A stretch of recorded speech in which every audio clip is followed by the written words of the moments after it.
Et c'est donc la première tablette avec le nouveau Android, hein, le Lollipop, donc l'Android 5.0. Et oui, alors on regarde un peu d'abord ce qu'elle donne physiquement, cette petite tablette de 8,9 pouces. Elle est nue pour vous. Qu'elle est belle, créée par On HTC. se calme, Jérôme. Hein, vous voyez donc le logo HTC, puisque c'est un partenariat avec Google. Oui. Avec un design un peu classique quand même. Hein. On sent que les designers d'HTC ne sont pas brainstormés longtemps, hein, Jérôme. Bah oui, mais enfin, en même temps, c'est dur de faire quelque chose de Oui, vraiment original. Ouais. En une tablette ronde, c'est un peu compliqué, c'est vrai. On a les montres rondes. Ouais.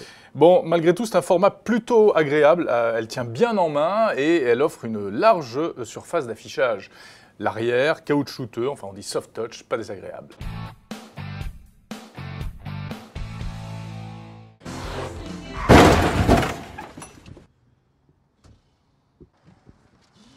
Mais non, mais tu es fou, quoi! Mais qu'est-ce que t'as fait, là? En plus, mais qu'est-ce que... T'as vu comment tu t'es arrêté? C'est pas ton permis possible! dans une pochette surprise Mais ou non, quoi? n'importe quoi, c'est ta faute! Ma voiture. Bon, on va faire un constat, allez. Bon, moi j'ai ça. Tu fais constat. un constat de 50 ans en papier? Mais pas... non, mais aujourd'hui, le constat, il est là-dessus, mon pote! Donc si par malheur vous avez un accident, eh bien oubliez ce vieux constat papier, téléchargez l'application disponible à partir du 1er décembre. Bon anniversaire. C'est pas vraiment le mien, hein, mais c'est celui de Firefox, c'est vrai.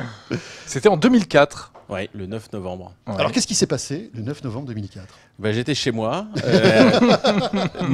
parce que c'était là où je travaillais. Enfin, je travaillais, j'étais bénévole. Hein, vous étiez déjà chez Firefox, ouais. Oui. Et mon Wi-Fi était en panne, alors donc je suis allé demander le code du Wi-Fi de ma voisine du dessus.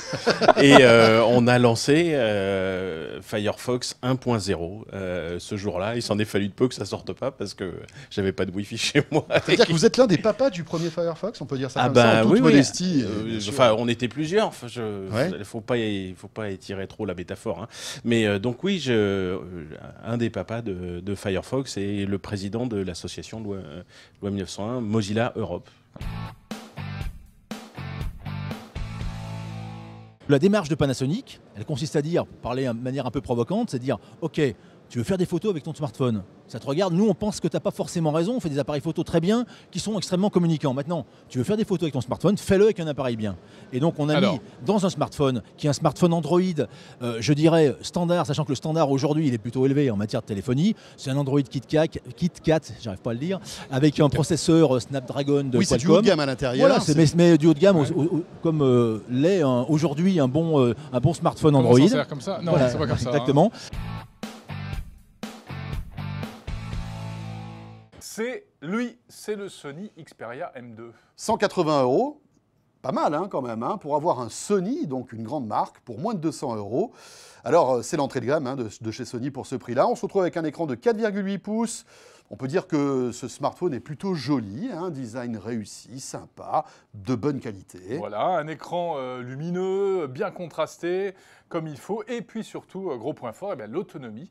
Puisque selon le Labo 01net, on est à plus de 20 heures en appel et une dizaine d'heures en surf sur le web. Bon, cela dit, vous vous dites, mais attendez, il est parfait ce smartphone. Eh ben non, il a un petit couac quand même.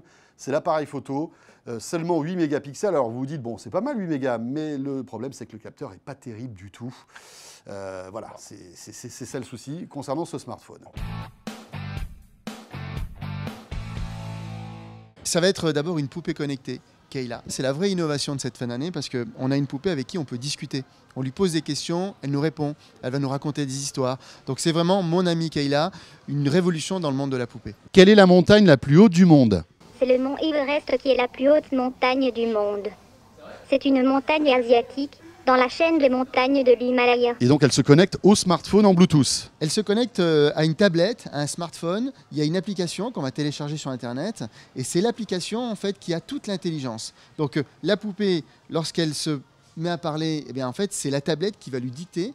Donc on va transformer des mots en voix. Ça, c'est magique pour les enfants.